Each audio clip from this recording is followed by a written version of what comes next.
Paz de Cristo a todos, irmãos. Estamos uma vez mais reunidos para meditarmos na Palavra de Deus.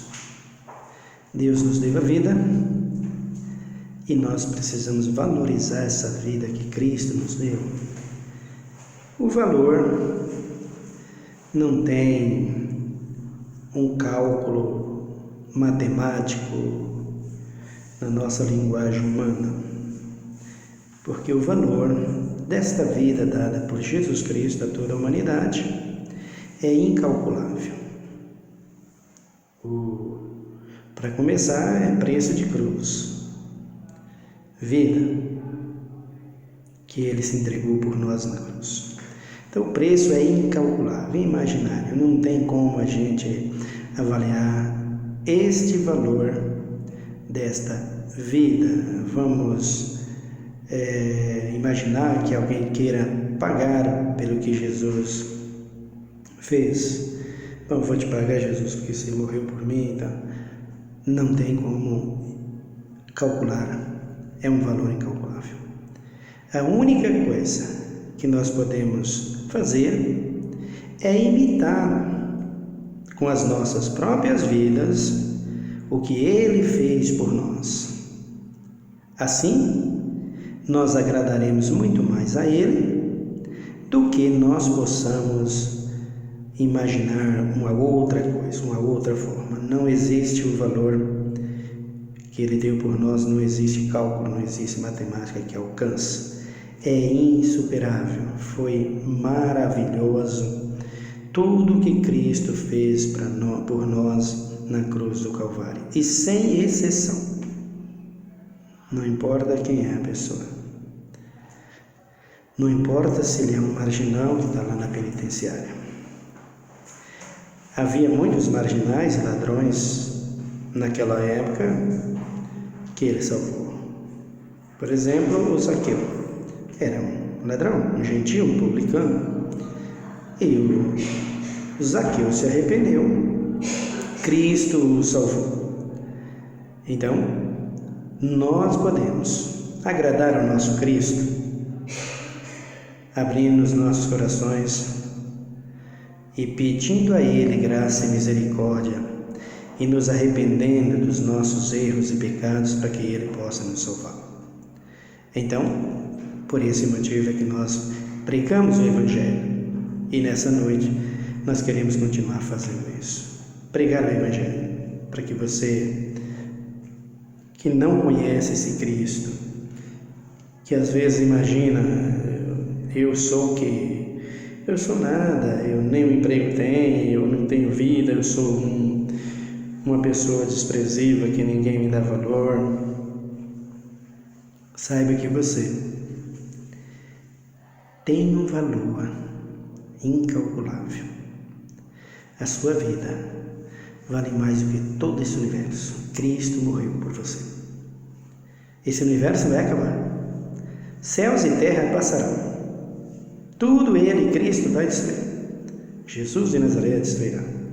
Mas você, que se sente assim, se arrepender e se chegar a esse Cristo, permanecerá para sempre. Olha que maravilha o que Cristo fez por nós. Então, eu quero pedir para que você se inscreva nesse canal Coluna de Betel, a Porta do Céu. Deixe o seu like, deixe aí o seu joinha. Nos ajuda. Nós precisamos pregar o Evangelho. Eu não sei até quanto tempo eu vou ficar pregando o Evangelho, porque a vida pertence a Deus. Mas enquanto aqui eu estiver nessa terra, eu quero gastar todos os meus minutos de vida, mais preciosos que eu tiver, para me dedicar à pregação do Evangelho. Por esse valor que Cristo demonstrou na cruz do Calvário por cada vida, por cada um de nós. Então eu quero pedir a você que se inscreva e nos ajude, em nome de Jesus. Vamos fazer uma oração? Pai, vamos te agradecer como sempre, nesta hora, porque a nossa vida está escondida com Cristo em tuas mãos. E tu diz que ninguém há que possa arrebatá-lo. É um privilégio, não é um merecimento, porque ninguém merece. Está nas tuas mãos guardado por ti. Somos pecadores, erramos desde o princípio com os nossos pais. Mas o teu Filho Jesus Cristo veio e nos resgatou. E através desse resgate, desta abundante graça que Ele nos deu, nós possamos agora, ó meu Deus e Pai, bendito e eterno Senhor, te dizer: Abba, Pai, Pai amado, Pai querido, Pai sublime, Pai misericordioso, Pai amoroso e Pai bondoso. És Tu, ó Deus, para as nossas vidas. Ouve a nossa oração, envia do Teu Espírito sabedoria, conhecimento, revelação da Tua Palavra, para que passamos ao povo a Tua Palavra como ela está escrita e como ela é. Não quero revelação da carne, da imaginação, dos pensamentos, porque isso não te exalta. Isso não te dá glória. Isso pode encher o ego de muita gente, mas o teu não procede assim. Para que tu sejas glorificado, é preciso que tenha a tua verdade. A tua verdade está dentro da tua palavra, e sem o teu Espírito não há revelação. Por isso Cristo nos revela nessa noite a tua bendita palavra, para que nós possamos ministrar e falar ao teu povo com amor e com retidão, para a glória do teu nome. Amém. Querido, antes de eu começar o vídeo, eu vou fazer uma correção de algo que eu falei no vídeo anterior. Eu vou corrigir aqui. Está no Evangelho de Mateus, capítulo de número 8, e no versículo de número 18. 8:18 de Mateus. Diz assim: Vendo Jesus em torno de si uma grande multidão, ordenou que passassem para o outro lado do lago. Então o escriba aproximou-se dele e disse: Mestre, onde quer que fores, eu te seguirei. Respondeu-lhes Jesus: As raposas têm covis, e as aves dos céus têm ninho, mas o Filho do Homem não tem onde reclinar a cabeça. A correção é a seguinte: eu disse que foi uma mulher que pediu para Jesus, para que os filhos dela pudessem entrar com ele no reino e ser o primeiro no ministério de Jesus. Então, a correção é essa: não foi uma mulher, foi um escriba que pediu isso para Jesus. Tá bom, queridos? Para não ficar em reverência no texto, para não ficar nas minhas palavras, estou fazendo a correção. Amém? Então, correção feita, vamos para o assunto que nós temos meditado. Êxodo. Abram comigo no livro de Êxodo, no capítulo de número 25. Amém? O versículo de número 1. Êxodo 25. Então disse o Senhor a Moisés: Fala aos filhos de Israel que me traga uma oferta de todo homem cujo coração se mover voluntariamente. Dele tomareis a minha oferta. Esta é a oferta que recebereis deles. Ouro,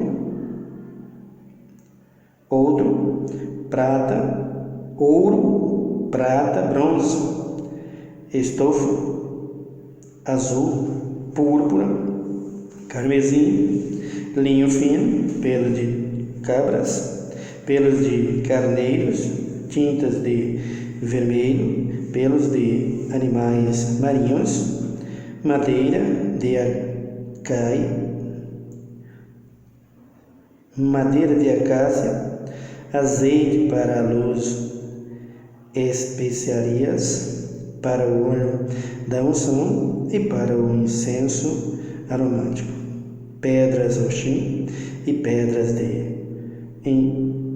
engaste para a êstula e para o peitoral, e me farão um santuário para que eu habite no meio deles, conforme tudo que eu te mostrarei para modelo do tabernáculo e para modelo de todos os seus móveis, assim mesmo o fareis.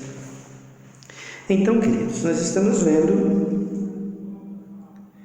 como Jesus veio e mudou muita coisa.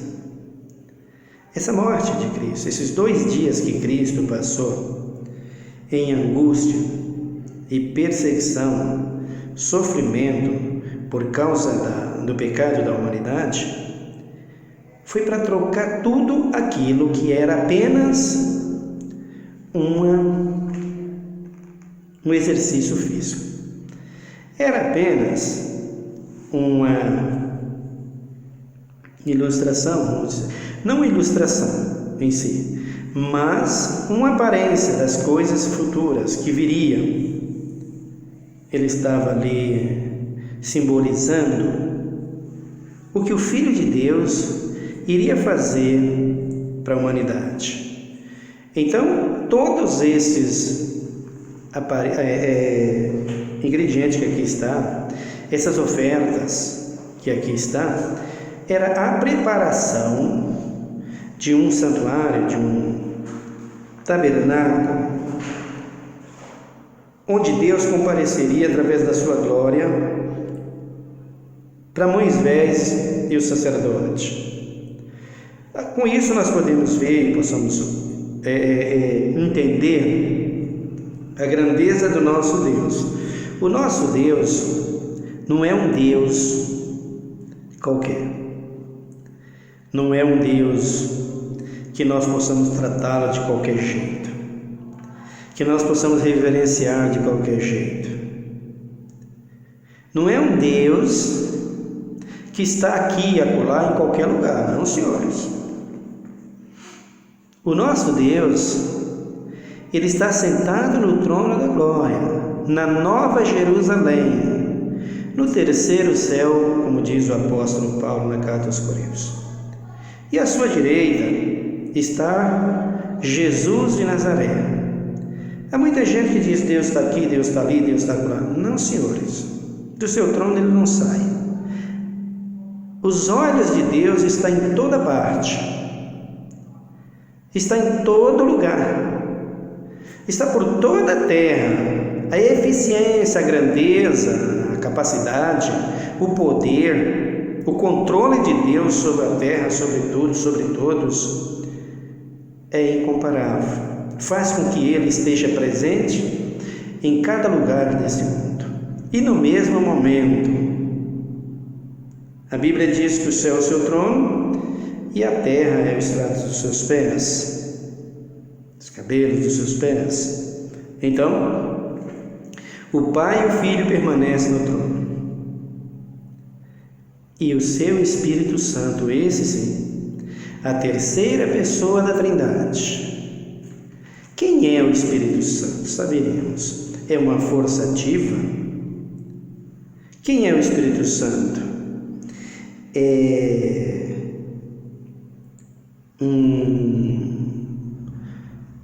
uma pessoa, um espírito comum, que você grita, você fala, você invoca, e esse espírito atende, você consulta, e ele responde, conversa com você.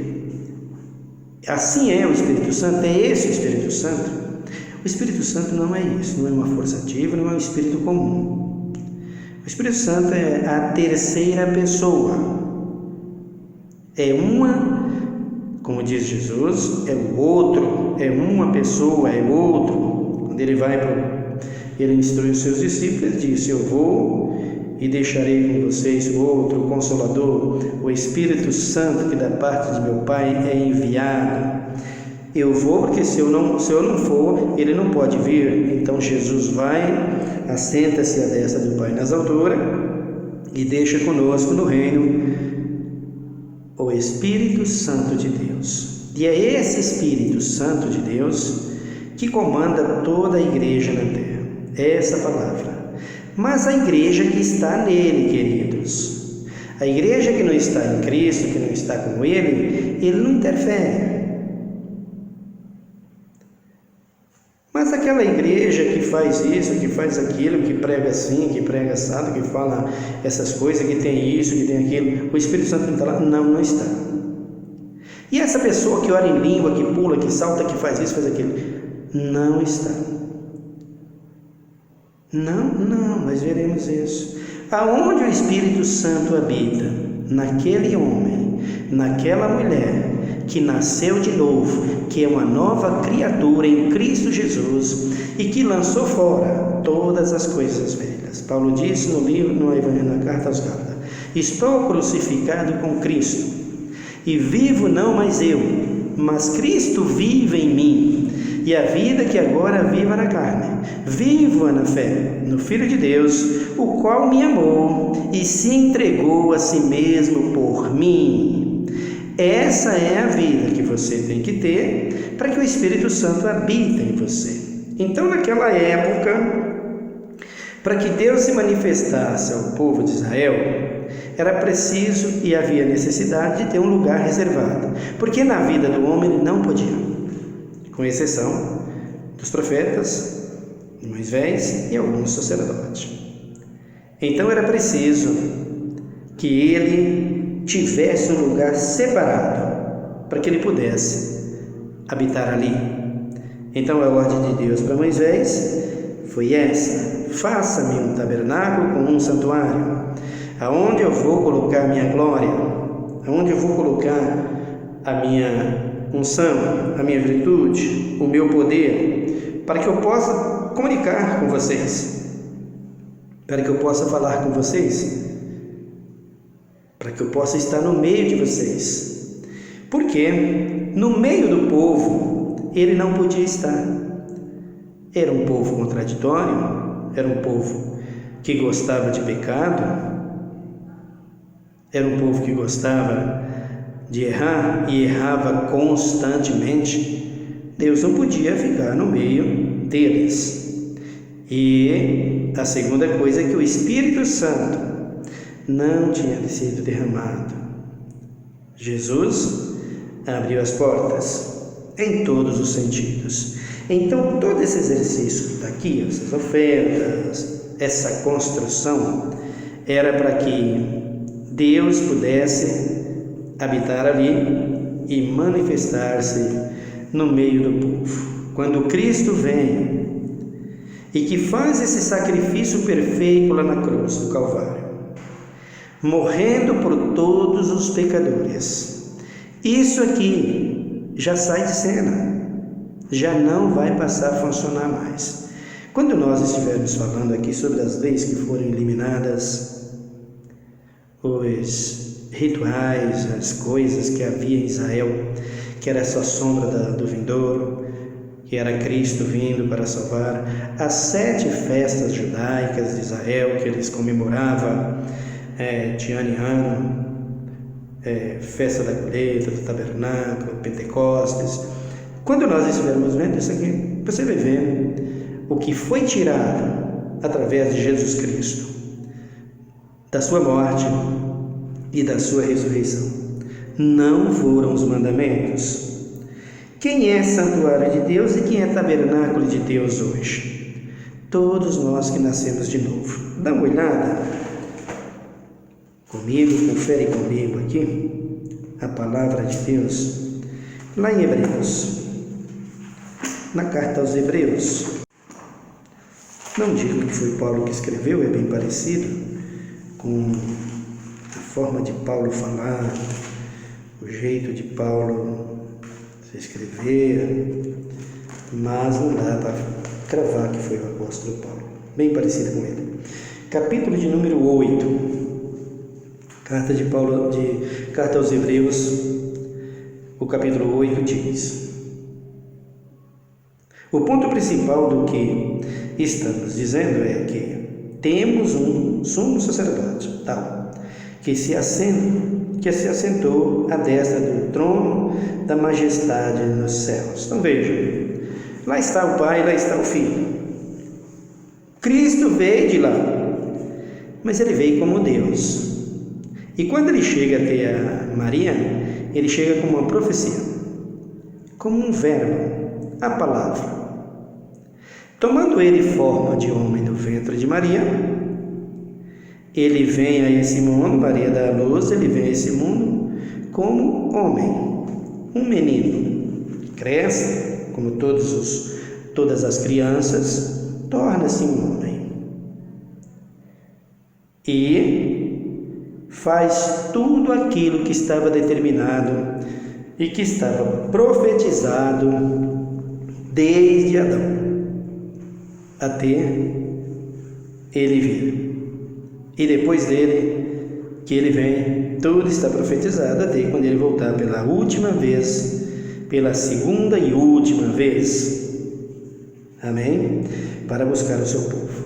Feito isso, pregou o Evangelho, ensinou, operou milagres, prodígios, maravilhas, ressuscitando mortos, curando enfermos, libertando paralíticos, prostitutas, homens cruéis, como era o apóstolo Paulo, como Zaqueu, ladrão, gentio, publicano, como tantos outros.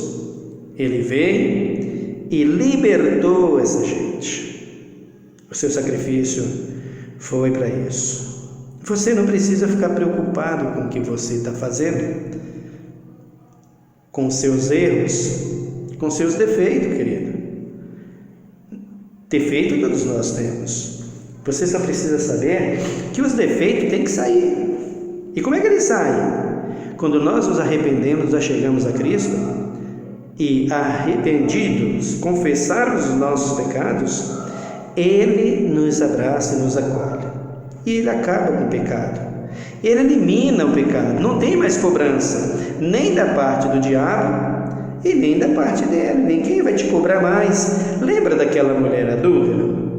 Que eles pegaram a mulher para achar pecado em Jesus, falha em Jesus, ter do que acusar, levar a mulher até perto dele, onde ele estava ensinando os seus apóstolos. Diz para ele: mestre, essa mulher foi apanhada no ato do adultério. Irmãos, havia muita gente ali naquela condição, naquele tempo. Não era só aquela mulher. Aquela mulher eles apanharam só para provocar Jesus, só para ver se Jesus errava. Eles queriam achar uma falha em Jesus, um pecado em Jesus. Era esse o plano do diabo, que Jesus errasse e pecasse. Não era o plano de matá-lo em seguida. Por quê? Porque ele sabia que Jesus morrendo viria a salvação a toda a humanidade. Então o plano dele, o projeto dele era matar, era fazer com que Jesus pecasse, porque daí ele dominava tudo e não tinha mais fim no seu reino. Mas o plano deles foi frustrado como todos. Por quê? Porque Cristo, cheio de sabedoria e conhecimento, ao vê-los, quando ele se aproxima dele, diz: mestre, essa mulher foi apanhada no ato do adultério. Na lei nos manda Moisés que tais mulheres devem ser apedrejadas. E o Senhor, o que diz?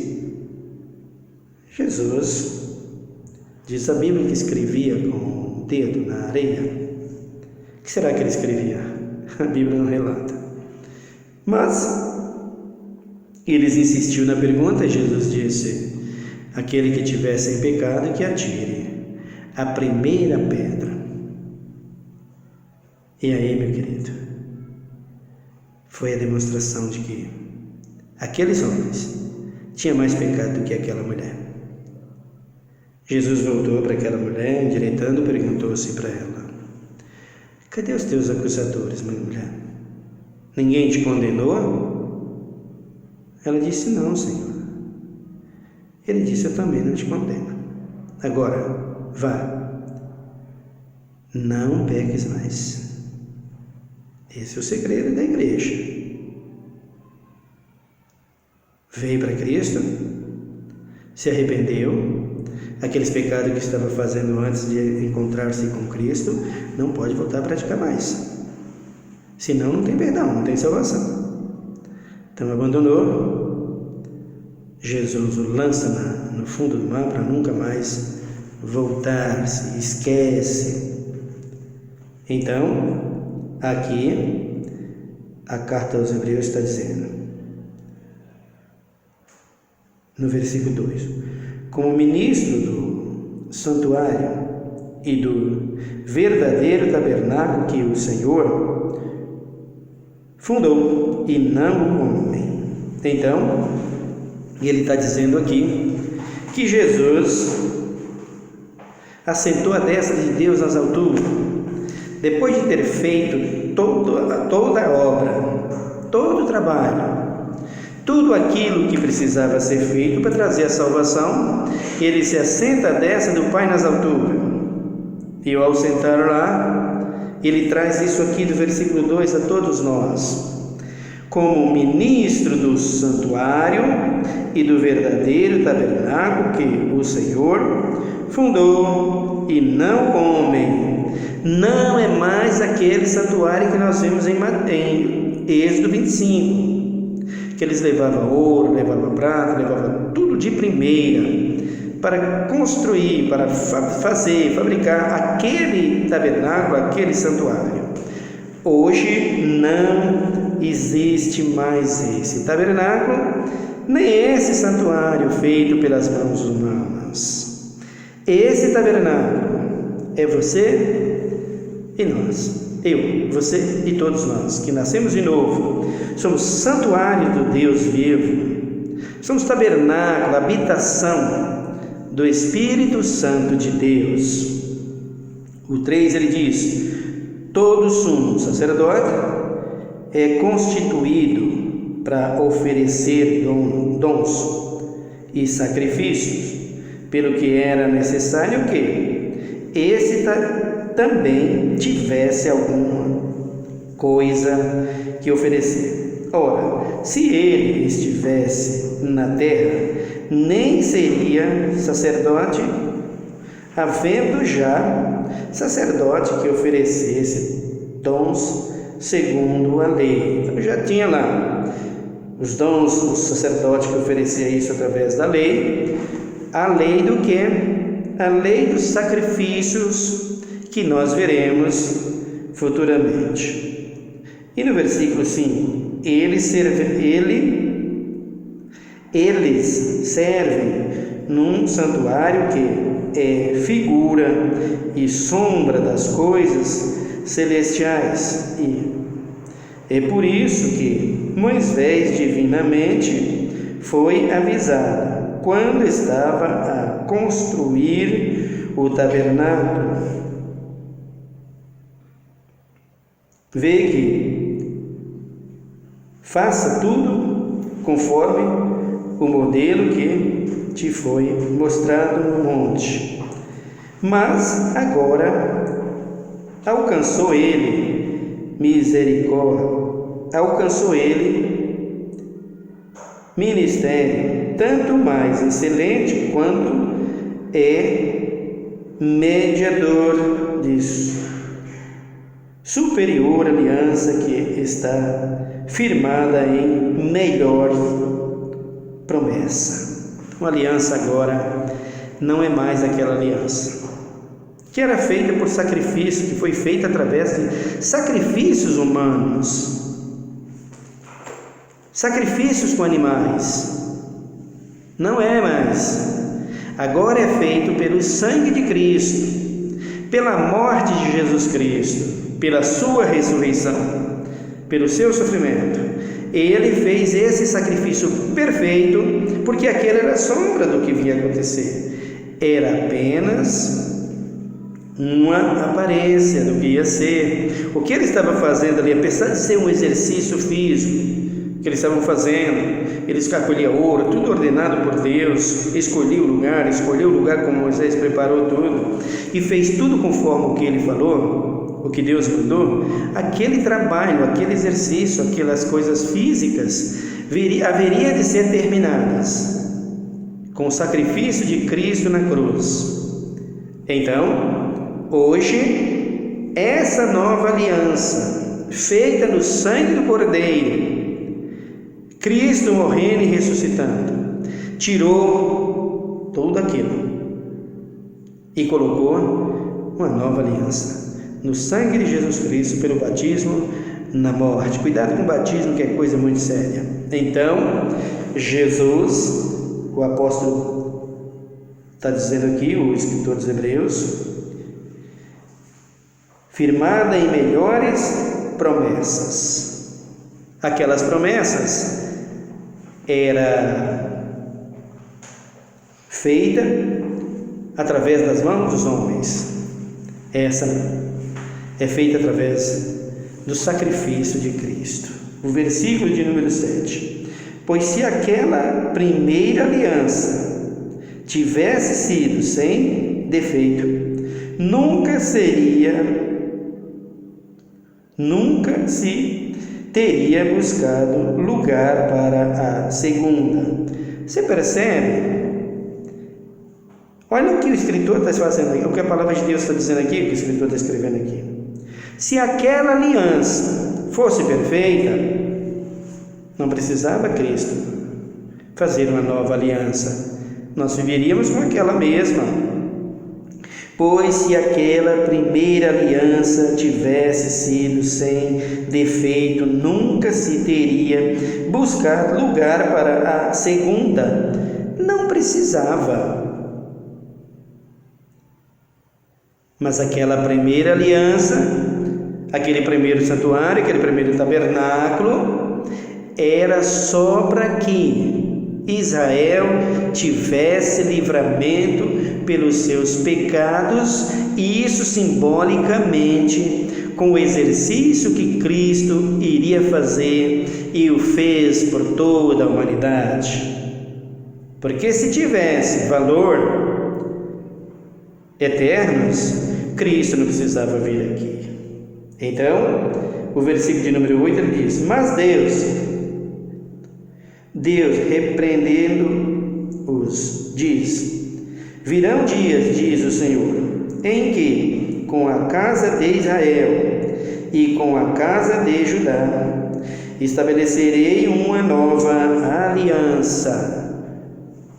Que nova aliança é essa e como ela foi feita?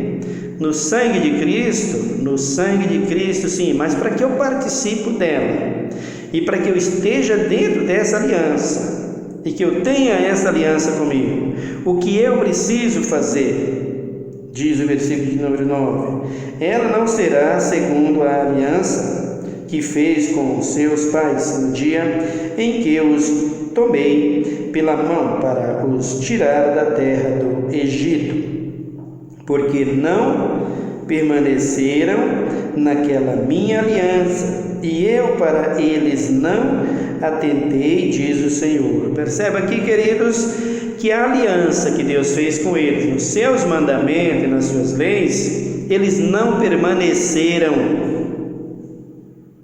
Cristo não atentou mais para eles e permitiu as destruições de todos eles, e foram todos destruídos. Para eu ter essa aliança, é só permanecer. Primeiro, se arrepender, nascer de novo, ser uma nova criatura e andar conforme a palavra de Deus, e aí se achegar a Ele. Feito isso, você está dentro da nova aliança. Prossegue, continua, guardando os mandamentos, a lei divina e a obediência que está dentro da palavra. Lei, palavra e mandamentos é uma coisa só. São três que concordam com um, como sendo Pai, o Filho e o Espírito Santo. Então, o versículo de número 9 eu vou repetir: ela não será segundo a aliança que fez com os seus pais no dia em que os tomei pela mão para os tirar da terra do Egito, porque não permaneceram naquela minha aliança, e eu para eles não atentei, diz o Senhor. Esta é a aliança que depois daqueles dias farei com a casa de Israel, diz o Senhor. Poreis as minhas leis, olha aqui, poreis as minhas leis no seu entendimento. Queridos, cuidado com lei e com mandamento. Não acabaram. Se você não abrir o coração para que Deus coloque leis e mandamentos, tudo novo no seu coração, você não vai entrar com a aliança de Deus e não vai fazer parte do reino de Deus. Aquela aliança velha lá, a velha que tinha lá, que Moisés fez aquele tabernáculo, aquele santuário, era para que Israel pudesse ser colocado como nação de Deus, como pertencente a Deus. Então, ele está dizendo aqui, e porei as minhas leis no seu entendimento, e em seu coração as escreverei, e eu serei o seu Deus, e eles serão o meu povo. Se não tiver esse domínio de Deus no seu coração, na sua mente, que é o coração, porque para muita gente coração, quando você fala, você põe a mão no peito aqui do lado esquerdo, está aqui no coração. O coração só tem sangue, querido. Isso aí é uma máquina, um músculo pulsante que está aí bombeando sangue. O coração está aqui, dentro da sua cabeça, que o coração para Deus é aí que está, dentro dessa caixa craniana aí, os seus neurônios, o seu entendimento, a sua mente. Isso é o centro de comunicação de Deus com os homens. Aí está o coração. Se não entrar na mente, não tem resultado nenhum. Então, ele disse, o versículo de número 11, e não ensinará jamais cada um ao seu próximo, nem cada um ao seu irmão, dizendo, conheço ao Senhor, porque todos me conhecerão, desde o menor deles até o maior, pois serei misericordioso para com suas iniquidades, de seus pecados e de suas iniquidades não me lembrarei mais. Está vendo para onde vai o pecado, queridos? Não precisa você ficar lamentando, eu faço isso, eu pego assim, eu pego. Não precisa, isso é desculpa. É o inimigo que traz isso na sua mente. Joga isso fora. Chega diante de Cristo com o coração sincero, contrito, quebrantado, se entrega a Ele. E essa acusação vai embora.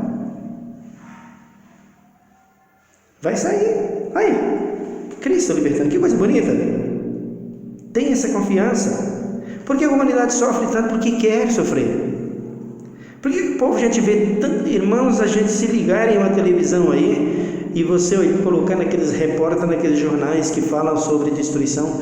Meu Cristo, misericórdia, é uma morte mais tenebrosa, mais escabrosa, mais terrível, mais impossível de se ver do que a outra. É um terror.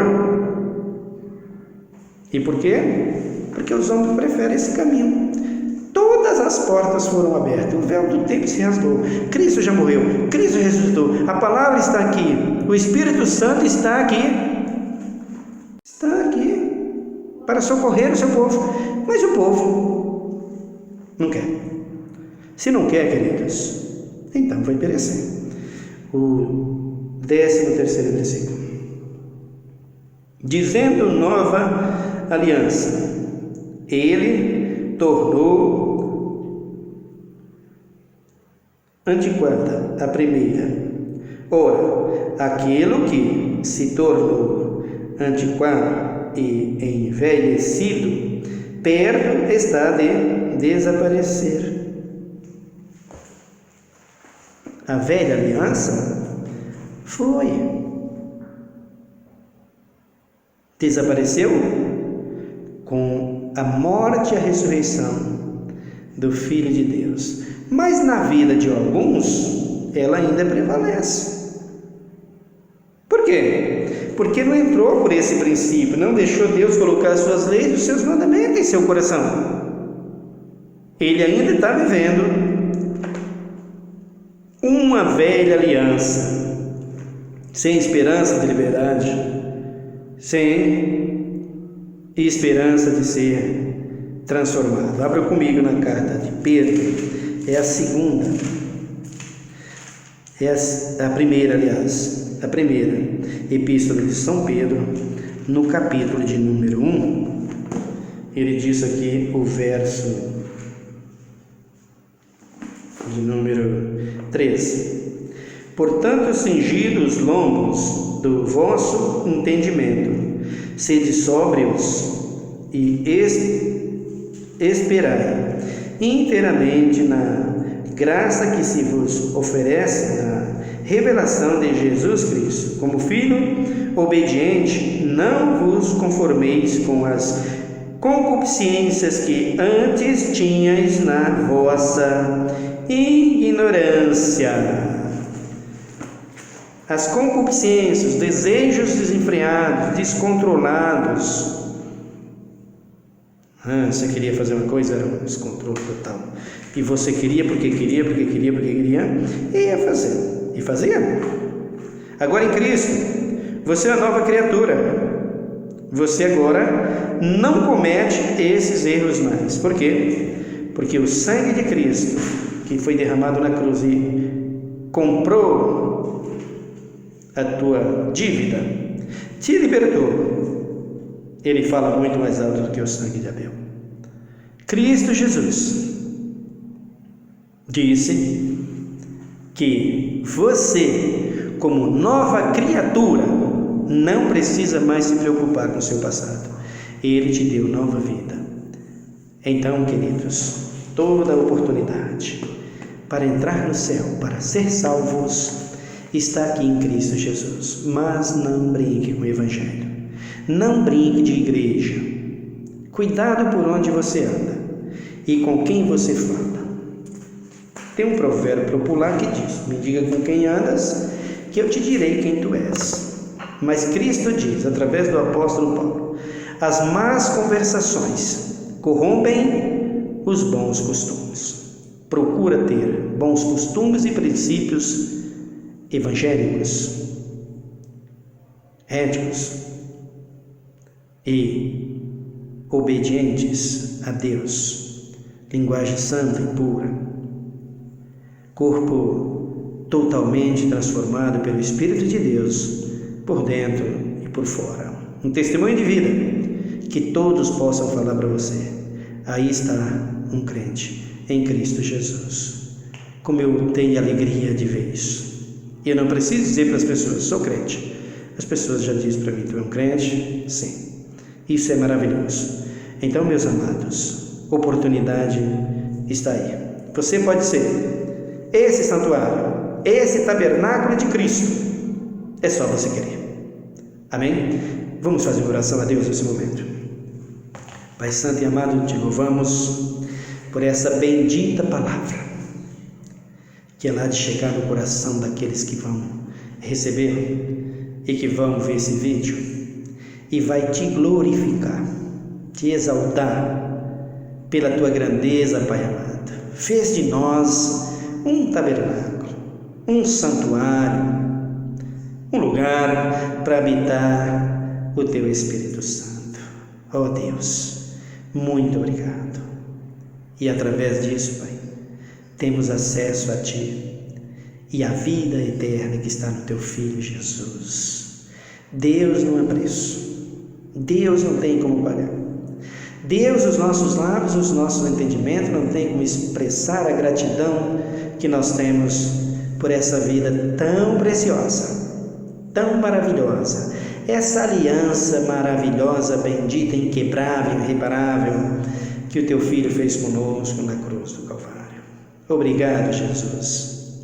Nós te agradecemos hoje e para sempre. Pai Santo, que nós possamos sempre e permanecer sempre em Tua presença, para Te dar louvores e adoração, por Cristo Jesus, o nosso Salvador, a quem te damos a honra e a glória, hoje e para todo sempre. Amém.